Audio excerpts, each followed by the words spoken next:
Hi, this is Ibarionex from the Candid Frame. And what I thought I'd do this week is talk about what I'm looking for when I look at photographs here in the Flickr group. You know, what it is that I think that I'm primarily focusing on is that I want to see something that is new to me. I want to see photographs that inspire me to look at the world and photograph it in a different way. There's a lot of images in the Flickr pool that happen on the street. A lot of street photography, and a lot of those pictures, after a while, tend to look the same because it's the typical photograph of people walking down the street, or people doing something at a fair or a festival, or a portrait. And that's not to say that some of those images aren't really good. They are, and I've showcased them a lot in the previous videos. But what I'm hoping to see when I take a look at these photographs is something that shakes up my own way of seeing. I want to see a photograph that I go, man, I wish I had made that shot. I'd wish that I had seen the world in the way that this particular person did. Because what we can do as photographers is that we'll often fixate on the subject and not really consider everything else that's happening in the frame. And that tends to weaken the shot, because what happens is that you'll have a strong element within the composition, but there's something else in the frame that ends up weakening it. And I think in many of the examples that I'm going to show today, you're going to see photographers who have complete control over the entire composition. And I think that it requires you not only to have an awareness of everything that's happening in the frame, but to kind of see the relationships between the subject and their surroundings. But to compose this shot in a very, very different way. And I think that's really tied in to how people are seeing. It's hard to explain without showing pictures, so let's just jump into that.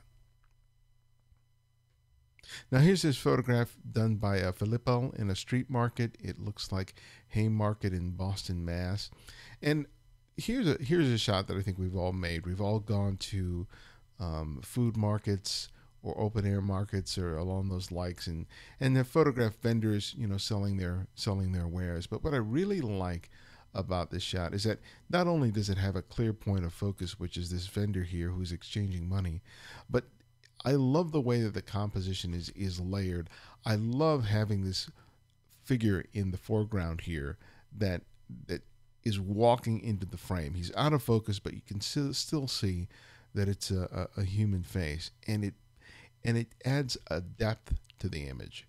Because he's darker and out of focus, he isn't a huge distraction to this area here, which is much brighter, possesses much more contrast. It's obviously sharp, but it adds a depth to the picture that I think would be missing otherwise.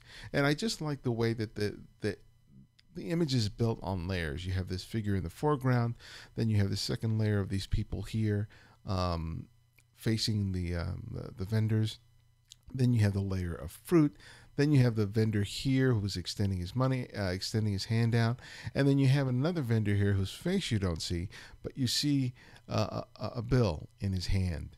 And then you have this area in the background. And it's a really great photograph, because I think, how many times have I made a shot or tried to make a shot of just this situation and have come away feeling like it was a lackluster image? Maybe I was just too fixated on the subject here and the exchange of money, and I would wait for that moment where there's an exchange of some sort between the vendor and the buyer. But the image, just, there's no there. There's just nothing there that makes me excited about it. Yes, I documented the interaction between the two people, but did I make a composition that is really sort of exciting to look at overall? And I think that Filippo here did an excellent job taking a very, very ordinary scene that we've all witnessed countless number of times when we've gone out to photograph, and he makes the shot his own. And I think that's one of the reasons I look at the shot and I go, wow. It makes me think of, okay, what could I do? Well, let me think about pulling back. Let me think about including more in the frame, but being more thoughtful about what I choose to include or exclude from the shot. Do I really need to get in as tight as I might normally do? And maybe pulling back is going to give me an alternative to what I've unsuccessfully done in the past. Now here's another layered shot. This is by Chris Leskoveskik. Oh, God, I hate that I always get these names wrong. But Chris, nevertheless, is doing something very similar. He's building a real layered shot here. You have this person who's working at this large kettle, I think probably making some sort of a food, and I just love the detail of his body, the way his arm extends down into this pot, and he has this ladle that's doing some mixing, and he has this tool here that sort of ends up creating this sort of cross intersection right here, and how our eyes just go from here just straight to there, and the contrast is just beautiful. But look at what else is happening in the frame. You have this figure here who's carrying maybe some plates or something, that's walking from the right into the left of the frame, and it helps to guide us this way, in this direction, to him. We're getting this plane back here where we're seeing a doorway, and it looks like to another spot here where we have this figure in the background where there seems to be another sort of cooking container, or a pot or a pan of some sort, and then you have this figure configured, positioned here right at the edge of the door frame. It's a wonderful shot, and again, I'm thinking about, wow, what would I have done? Well, I might have composed the shot to get this, this figure here doing something here, and that would have been the focus of my shot. But I love the fact that this other stuff is happening within the frame. A couple of beats before, and the shot may have been just the foot entering the frame, or maybe this person completely out of there, or the camera being positioned a little to the left here, and this person would have been blocked by this frame here. And it's those small choices that can make or break a shot sometimes. And I think that, I don't know how aware Chris was of these elements when he made the shot. He may have made a series of shots. It may have been complete luck. I don't know. But when I take a look at the photograph, I go, all of these elements in the frame make the shot work for me. And it's like, that's the kind of attention that I want to have when I raise the camera to my eye. I don't just want to fixate on the subject, because even though this subject is fantastic, the light is great, the graphic sense of the shot is fantastic. It's all these other elements here that end up building and reinforcing the impact of this. The stuff in the background potentially could have ruined the shot, because it could have been very distracting, basically very distracting, and it's not here. This stuff makes everything here work. It builds on the strength of that, and that's what I'm hoping to do every time I take raise the camera to my eye. But I'm not always successful in doing that. Here's a shot by James Morton. And he's on a boat here, and this composition is unusual in that you don't see very much of the human figure here. It takes a point of view where you're behind the wheel of the boat here, but all you'd see here are the knees of the subject, and underneath their chin, their nose, and the glasses. And I think about, when I'm photographing people, how I oftentimes have focused on getting a picture of the face, or getting the gesture of the hand, or getting the body. And I don't sometimes think about just getting a portion of the subject in the frame and just using that as basically a means of creating a portrait. Because in some way this is sort of a scene where the subject isn't really, really important, but yet they are, because it makes you curious in terms of who this person is. And I just love the few details that they choose to show here. I love the way that the legs end up, sticking out from the center of the frame. It's a very graphic shot, because you have all these curves, you have all these strong diagonal, vertical, and horizontal lines. It's a very graphic shot, especially with this horizon line. But think about what this shot would look like if you didn't include the figure. If I was, say, for example, looking at this scene and I was focusing on all the lines here, I might have positioned myself a little lower and excluded this because I wanted to get more of the wheel. and I wanted to, just emphasize the lines and the shape. And graphically, yeah, it may have been a very satisfying image graphically, but losing the person creates a very different shot. And I love the fact that the person is included in the frame. In some sense, that person is as graphic as all the other elements that are happening in the frame. But that human element in the shot makes the shot for me. It takes it from just being an exploration of line and shape and makes it into something a little more special. Now here's a shot made by Sue well, just call you Sue. I apologize. This is a shot that always serves to remind me that I don't always have to shoot at a fast shutter speed. That there's sometimes that I should just go out there and shoot at a slow shutter speed, like a 15th of a second. What were you shooting at here? She was shooting at 0.7, which I don't know exactly what that translates to in terms of shutter speed, but it was slow. It was slow. And so she not only gets the motion from the waves and the movement of the horses, but she also gets some camera shake happening here. And I like that. I like the fact that this isn't just your standard tack sharp, well-composed photograph. I like the fact that there's some motion, some energy here that's happening within the frame. And again, it reminds me, it's like, okay, when I go out and take my shot that's tack sharp, is there something else that I can do?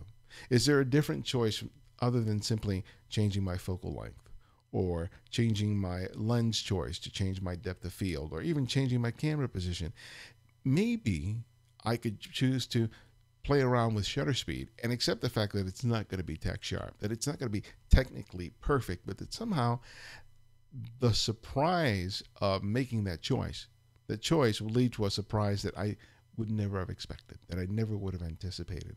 And yeah, maybe the shot's going to not work, but sometimes, we get fixated on making it work every time we press the shutter release button, and we don't allow serendipity to play a role in it. We want to have such complete control over the frame, which is sort of a good thing most of the times, but there is I think a time where it's good to just play. And I think once you've gotten the shot that you traditionally would get, it's important to sort of shake things up and try to find something different. And Sue did that wonderfully here. Here's a shot by Chris, another shot by Chris. And this is a shot that I think I would have made. This child is sort of walking across this boardwalk and you have this dog sort of walking away. And I love the sort of the juxtaposition here. But I don't know if I would have shot it at this shallower depth of field.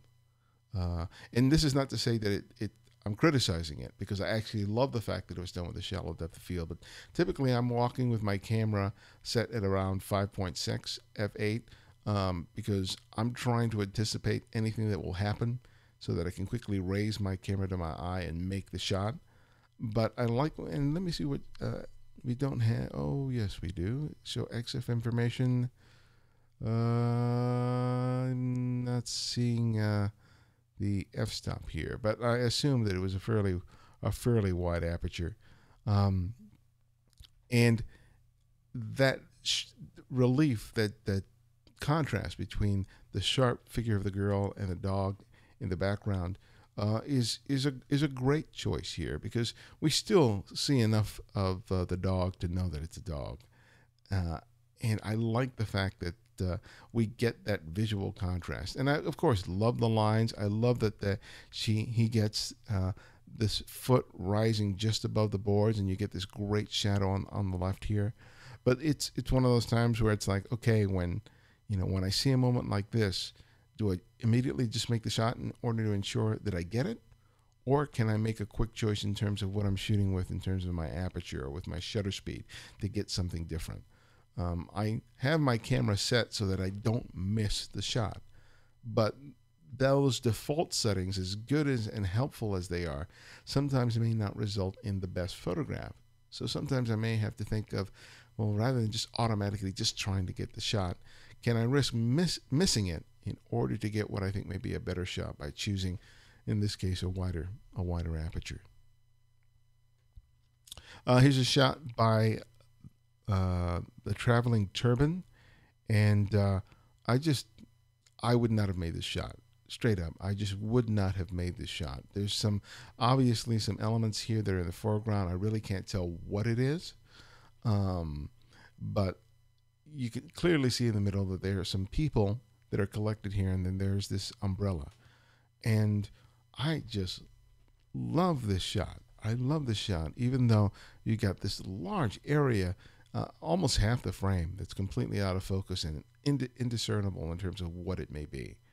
It may be some foliage, it may be a person, it may be, I don't know what it is. And it really doesn't matter what it is. But I love how it creates a sense of mystery in terms of what's happening here. The fact that the main subject takes, probably a less than 10% of this entire frame. Yeah, less than 5% of this frame, but it becomes the anchor of the shot. And that you have these things at the periphery of the frame, these branches that are just sticking out. Like branches like this in a normal composition would prove to be a distraction. We would look at that composition going, you probably should crop that out or clone that out. But look at these tree branches, and you realize, man, that has to be there. In order for this shot to be balanced, this has to be included in the frame. And it's a complex composition, but it's also very simple at the very same time. That maybe seems like a contradiction, but if you take a look at the image, you can really see that that's what's happening here. It's a simple but complex image. And I look at this and I go, I hope to be able to see like this when moments like this present themselves, rather than doing, sort of the straightforward shot where I would move my camera out of the way of this stuff here in order to get a cleaner shot of them. Would that have made a better shot than this? I don't know, but I know that from what I'm seeing here, this is a great, great photograph. And lastly, here's a photograph by Jason T. of, what is pretty much some architecture here. I'm not sure exactly where we are and what we're seeing. Don't see any notes here, but it's obviously sort of an abstract of some architecture, and I love how he uses these sort of curved lines and that sort of repeat there. And I think that's really, really nice. And I love how you include this area here, which seems to be sort of a door frame leading into another area of the building. It's a shot that really works. And I like the fact that it's composed really, really well. I love this little curve here, this little gap here. It keeps it from just being a mirror image of this area here. It makes it a little more complex. This area here has a lot of parallel horizontal lines that fade into the darkness. It looks like it was shot probably at a relatively high ISO. The light doesn't seem to be too abundant, but the noise that's present here, it doesn't really matter to me. What interests me is the way of seeing this, is recognizing a moment like this and being able to make the shot. Because how many people probably have walked past this exact same scene and have not seen this? They may have seen, this interior here and made a shot of that, but to be aware enough of the space and to really own the entire frame is great. So I hope that gives you some food for thought as you go out to photograph this weekend.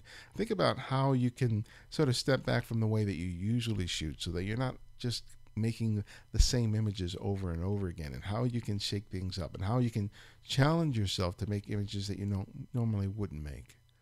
So thanks again for joining me here. I hope you're enjoying these videos. And if you're finding us for the first time and you haven't submitted images to the Flickr group, please do. All you have to do is ask to join, and I'll be adding you. And then you can just add your images to the pool. Don't, of course, dump a lot of images into the pool. Just be select in terms of the photographs that you show. I have to go through all of them, and so I don't want anyone to sort of do a big mind dump of photographs in there that just isn't cool. And please dialogue with each other, make comments, don't just favorite them. Take the time to to say what you like about the photographs that people are submitting. And if you're finding us here for the first time and you've never heard of the Candid Frame, well, if you visit thecandidframe.com, you'll find a great website that has interviews with some of the world's best photographers. The interviews are typically 45 to 50 minutes, and you can listen to them on your computer, on your iPhone, on your iPad, or any other smart device that you have. So thanks again for joining me, and I will see you next time.